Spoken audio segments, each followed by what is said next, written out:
Today's scripture reading is from Samuel 16, 1 through 13, which can be found on page 322 in the Old Testament in your pew Bibles or on the screens. Please join me in reading this scripture responsively.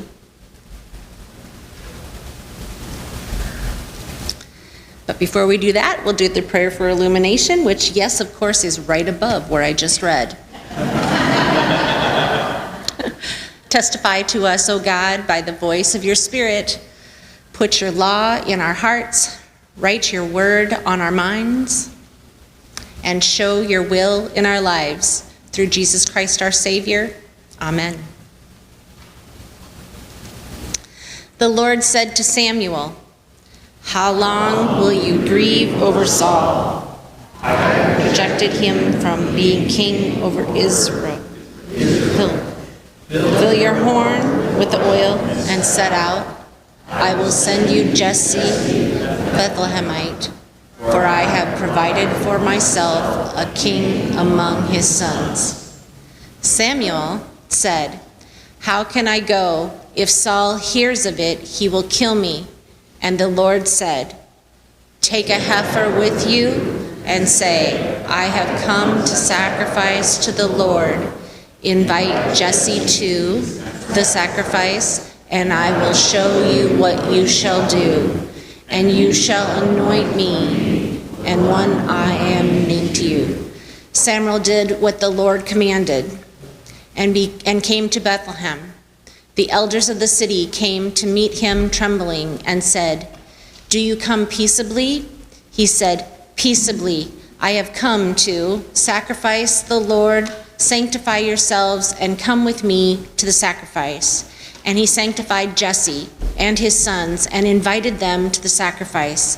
When they came, he looked on Eliab and thought, "Surely the Lord's anointed is now before the Lord." But the Lord said to Samuel, "Do not look on his appearance or on his height of his stature, because I have rejected him. For the Lord does not see as mortals see. They look on the outward appearance, but the Lord looks on the heart."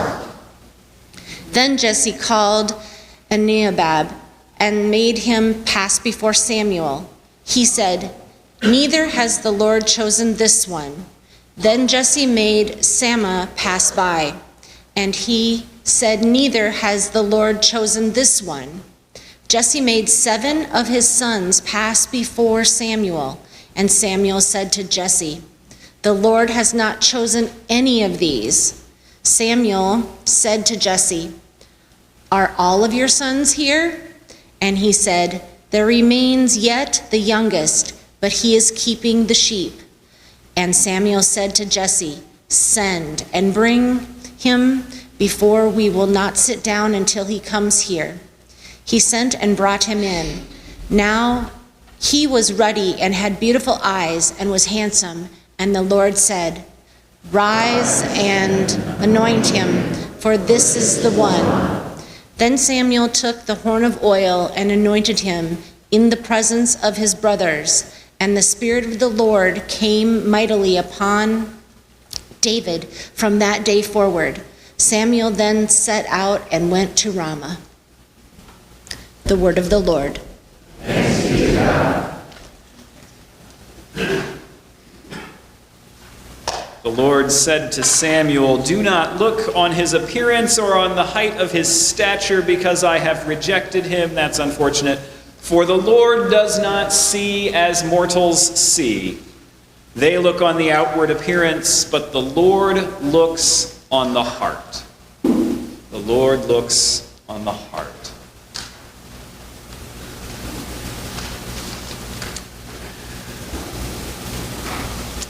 We are shaped by the different relationships that we have and have had through our lives. And you, I'm sure, know of relationships that have changed you, relationships that have shaped the person you have become. It could be a relationship with a friend or a coworker, a teacher, a classmate, a significant other. But think for just a second about what your expectations of that relationship were when that relationship started. They might have been super grand expectations. They could have been really low expectations, depending on what kind of relationship that was or where you were in your life. But I'm going to guess that whatever your expectations of that relationship were, those expectations were much, much smaller than what it turned out God was doing in your life through that relationship.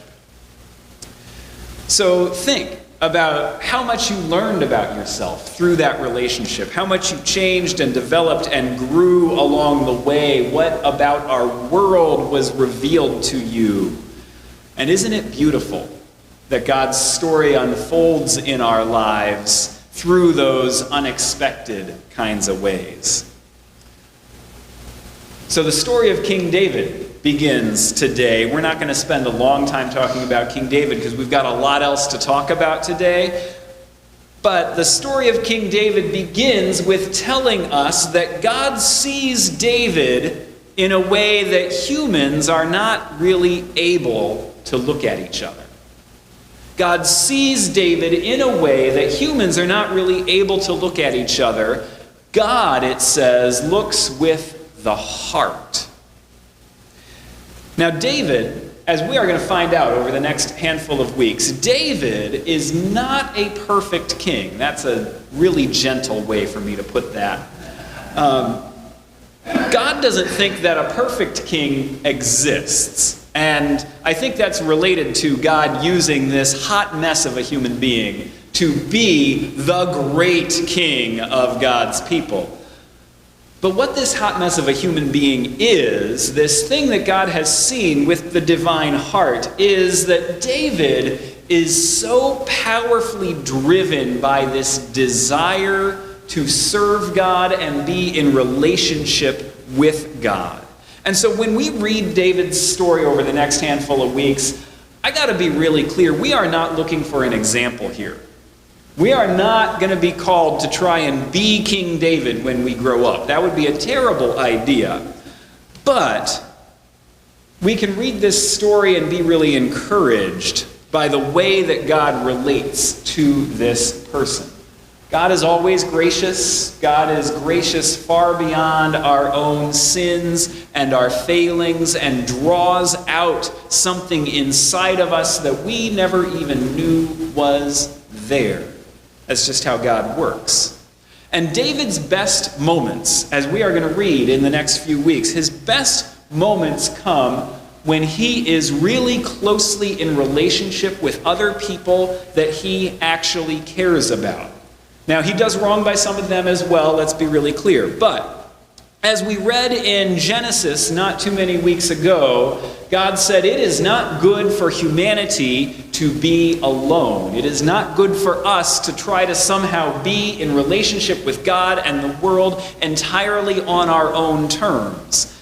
We're just not built for that. We are built for open and honest relationships with God and with each other. And that's true here at church as well on Covenant Sunday. It is true that our relationship with God is healthier and richer when we are part of a community like this particular congregation. So today on Covenant Sunday, we're going to highlight some of Covenant's fellowship groups, these opportunities that we have to be in relationship with each other, opportunities to find your people, whoever your people happen to be at this particular moment in your life. This is going to be an invitation into some imperfect and complicated relationships with other human beings that we enter into with a heart that is seeking God's presence and God's action in our lives. So I want to invite you to not only celebrate the groups that you already know about or are already connected to in some way, but consider maybe you're being led right now to something different, something new, something other than what you've done before. Maybe you're considering a group that you didn't have time for in a previous season of your life, but now you do. Maybe you're thinking about a group that is part of a growing relationship with God. So what I'm going to do next is hand it over to some of the participants in our various fellowship groups to share what those groups mean to them. And I want to be really clear, this is not requests for help. We have committees, we have work to do, there's all kinds of other good stuff you can invest in, but what I want to invite you to today is the groups that are about those connections with each other, those groups that foster specifically those relationships with each other. So I'm going to invite some folks up. You know who you are, and if you don't remember what order you're in, there will be pictures on the screen to remind you. And just tell us about how the group that you're speaking about matters and what difference it makes in your lives. You'll see details up on the screen about when they meet and whom to contact, and there's a response form in your bulletin if you want to learn more. Just fill that out, put your name and your phone number or email on that. You can drop it in the offering box at the end of the service, and we will help the leaders of those groups get in touch with you. But we've got participants in groups first. I'd like to begin with Elizabeth. Should I take this off? The next person is significantly shorter than you, so yeah, you probably would. Okay. My name is Elizabeth Hilliard. I'm in 9th grade, and I'm the representation for the youth group. I really like the youth group because of the community that's involved with it, just like hanging out with kids that are my age outside of school. Like, most of the kids in the youth group aren't in my school, so it's kind of an opportunity to like get to know more people, stuff like that. I also love going out into the community because it just feels like I'm making a difference to the people in the community, and I guess that's kind of all I have to say. Okay.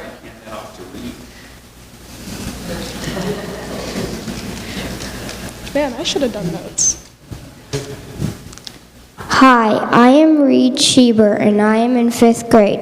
I like going to Covenant Kids on Wednesday nights because the kids are really nice and the game station is really fun. My favorite is when we play Gaga Ball in the old sanctuary.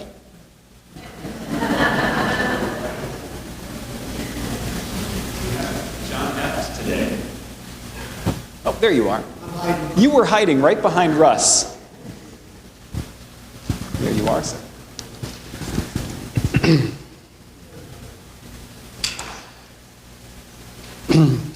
Kathy and I started going here in 2004, and it wasn't very long after that Jay Brown grabbed me by the shoulder and said, "You need to be coming to the men's breakfast." So for almost 20 years, I've been coming to the men's breakfast where we gather to share thoughts on important subjects like Iowa State or Iowa.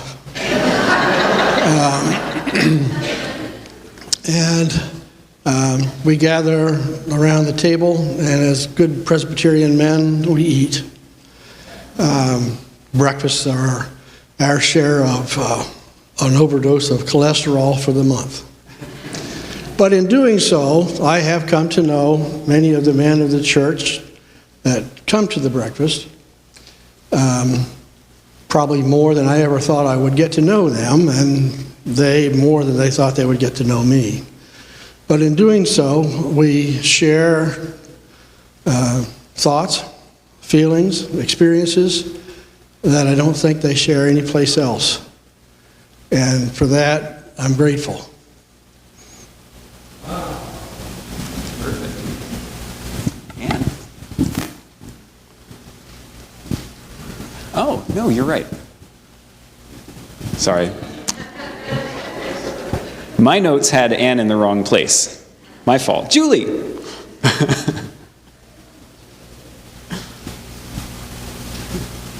Thank you. I'm Julie Siebert, and I'm part of the book club that we have here at church. We had one before COVID, kind of stopped for a while, and now we are trying to get started again.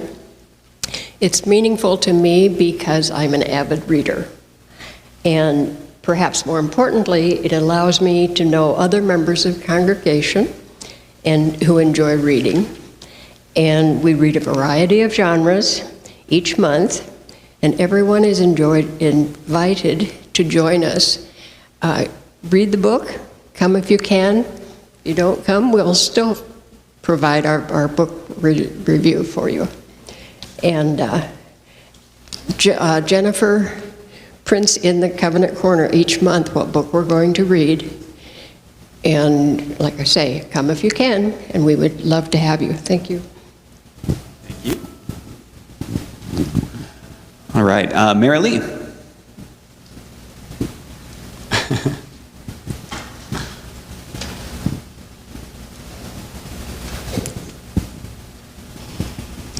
Good morning. I'm Marilee Myers. When I was asked why I do the diaper ministry, I immediately thought of 3 reasons. First of all, I learned to sew in 4-H and did quite a bit of sewing for the next 20 or so years, but then life got busy with family and work, and I didn't get so much done. So then when I retired and I saw that there was this diaper ministry here and I could kind of get back into sewing again, I thought it was a good idea, so I joined the group. Secondly, for fellowship. It's a wonderful group of ladies led by seamstress extraordinaire Bert Martindale. And we visit as well as sew. In fact, every month I kind of try to recommit to doing a little more sewing and a little less visiting. Doesn't really happen. And the third reason is the mission part. The diapers that we make from recycled and overstocked t-shirts go primarily to mothers and babies in Haiti, but they have also gone to El Salvador, and some have stayed right here with Lutheran Services of Iowa. We can use sewers as well as non-sewers, so come and join us. We'd love to have you. Thank you. All right, next up. See, I want to make sure I call on the right people now. Diane.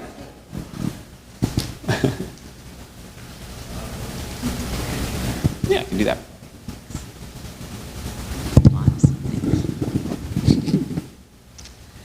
Good morning. I'm Diane Johnson, and I'm going to talk about both morning and evening circle because Deb couldn't make it today to talk about the morning circle, and I attend both of them, so I guess I'm qualified to talk about both of them. I've been participating in circles for almost 20 years, and these groups really matter to me because of the friends that I have made over those years. As we study together, we have shared ideas and experiences of our Christian faith. Sometimes we just share what's happening in our lives, and I think that's important too. And if there's some support needed, we can give that, or if there's just a happy smile for somebody who shared something, we can do that also. I think about the women that I know because of these groups, and I'm also, like John, I'm grateful for the circle of friends that I have from this. And like the men, women also like to cook and eat, and I've gotten some great recipes from the refreshments that we have at our circle gatherings. But please check us out. If you can't make it to the morning one month, you can come to the evening circle. We study the same lessons, and all are welcome. Thank you.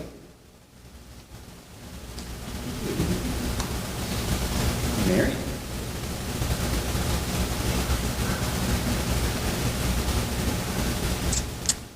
Hi, I'm Mary Marshall, and I've been attending Ladies Who Lunch off and on pretty much since it was founded. The neat thing about it is we go to different restaurants each month, so it's not like same food, not even the same people every time, because some of us, we come when we can. But what's meaningful to me is the fact that we chance to get together and get to know some of the newer members and discuss various things. It's just a great group, and I do like to go when I can. So please join us.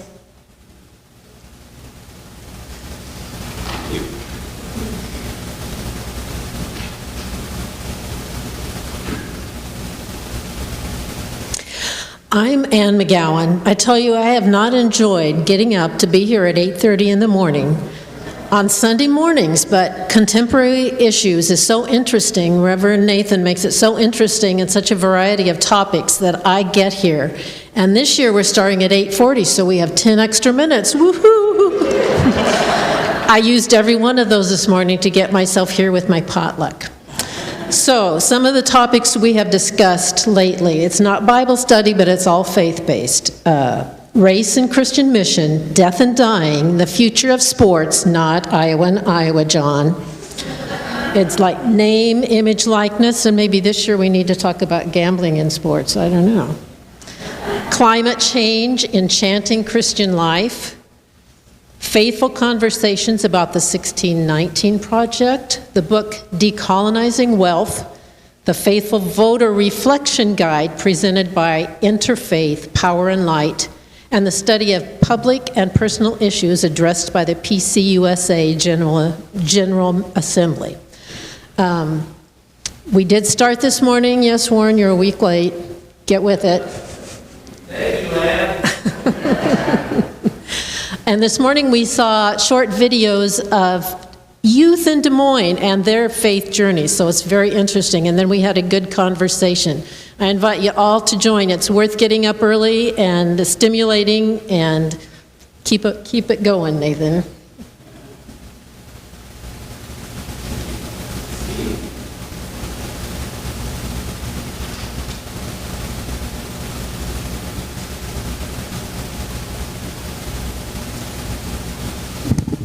Hi, I'm Steve Brazzi, talking about the Sunday morning adult Bible study. Have any of you guys ever asked or told yourselves, you know what, I need to read the Bible. I'd like to read the Bible, the whole Bible, the entire Bible, start to finish, front cover to back cover. Well, I've said that to myself several times, and then I'll start in on that process, and I read for about a half an hour, and then I go, this is not going to happen. There's no way in the world I have the self-discipline to ever read this whole thing the whole way through. So the adult Bible study that we have is the second best thing to that.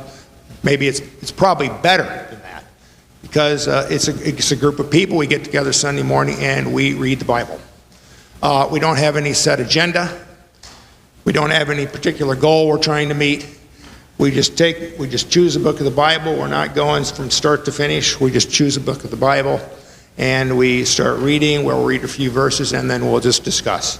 It's an open discussion. We can talk about anything anybody wants to talk about. We might talk about, what's the historical background of that, what's going on in specifically in those verses, what does it mean in our lives, that kind of stuff. Our discussions go all over the place. Sometimes we wander way off on some tangent. Our leader, Lee, sometimes will rein us back in, but he's got a really long leash, so he'll let us go a long ways on that. We all bring different Bibles, and we all bring our own Bibles in. They're different translations. So we will spend a little bit of time and read those different translations. Are they the same? Are they different? Are they telling us the same thing?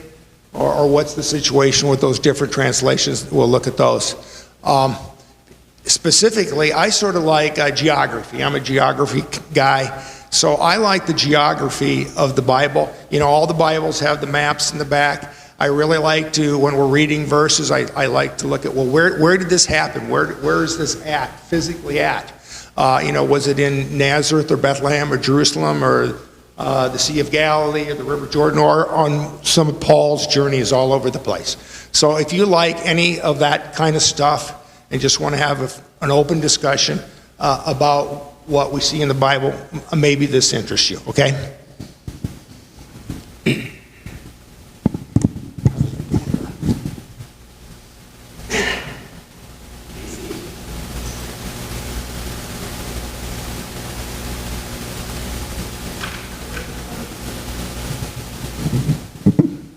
Good morning. My name is Casey Tickle, And my involvement with the Bells began 20 years ago, which is hard for me to believe. But in 2003, I moved to West Des Moines and was looking for a church. And luckily, Covenant was close by. And so I started coming, and everyone was very welcoming and friendly. But I came on Sunday mornings and I left, and I really wasn't getting to know people that well. So I filled out one of those slips of paper that are in the bulletins, and our previous director, Julianne, reached out to me and asked if I would like to join the bell choir. I had never played bells before, but I love music, but I can't sing. So I thought maybe this is the group for me. So I came on a Wednesday night. It's also nice because it's of an evening, and since I still work full-time, I can't always come to the day things. So I came on the first Wednesday night, and they taught me how to hold the bells. I know how to read music, but if you don't, they are color-coded with pink and blue highlighters, so you just follow the colors. We have males and females, older and younger, musical ability or not. And just like the slip in the bulletin today says, I found my people. And since I've been in, we have played at 2 weddings. We have played at a funeral. We have gone to Calvin Community. We have played and had laughs and really enjoyed our Wednesday nights together. And then when one of our members moved away, she asked if I would take over or think about taking over her elder position in mission and action. So that got me even more involved in the church. So just kind of saying yes and coming to a group really helped me make connections here at the church and has kept me involved and really made the whole church feel like family.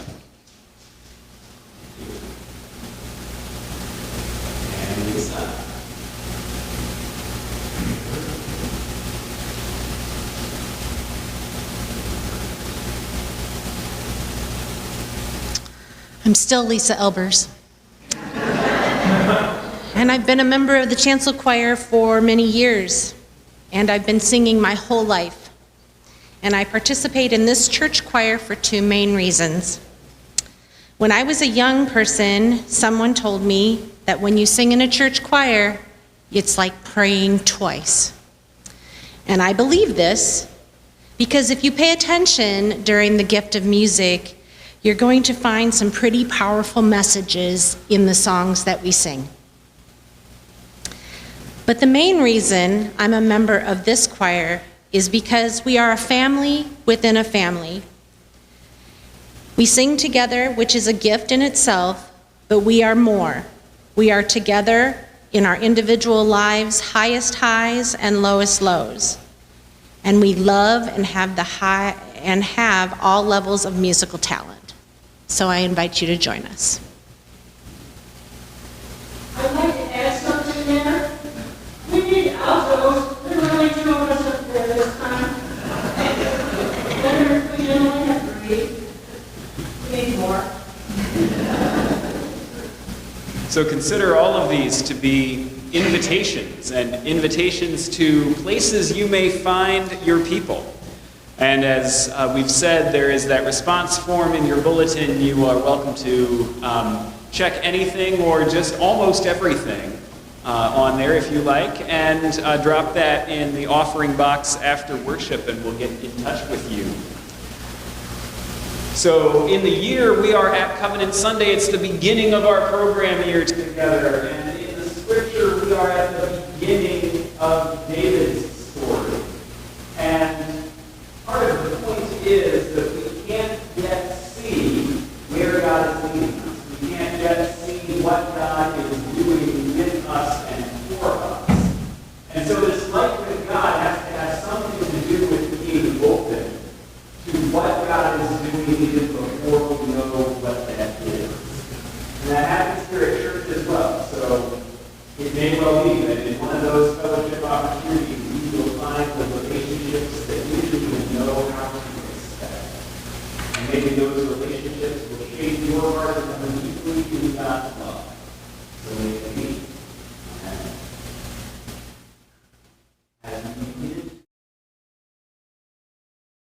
Our moment for mission this morning lifts up the Peace and Global Witness offering.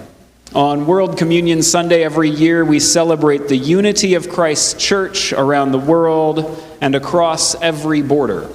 We celebrate the global unity of the church through the Peace and Global Witness special offering, where we join in God's mission of reconciliation around the corner and around the world. We work for peace by addressing systems and causes of conflict across the world, including poverty, climate change, and structural injustice. And 25% of the Peace and Global Witness offering stays right here at Covenant to support our hands-on work to address injustice and poverty. Our local portion of the Peace and Global Witness offering this year will support the diaper mission, which Marilee told us about.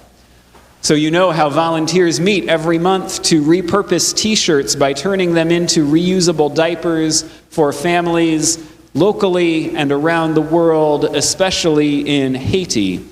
And Marilee told you how much joy there is in doing that work. And there's purpose and impact as well. Our mission partners in Rochester, Minnesota have an active mission relationship in Haiti and transport the diapers that we make there directly to families. Most of the material for the diapers is donated, and of course all the labor is as well. But there are some expenses for soaker fabric, for ties, for some miscellaneous materials, and your Peace and Global Witness offering will directly help to purchase the materials we need to keep making diapers for others. World Communion Sunday falls on October 1st this year, and you can contribute to the Peace and Global Witness offering anytime using those envelopes in the back of the pew in front of you.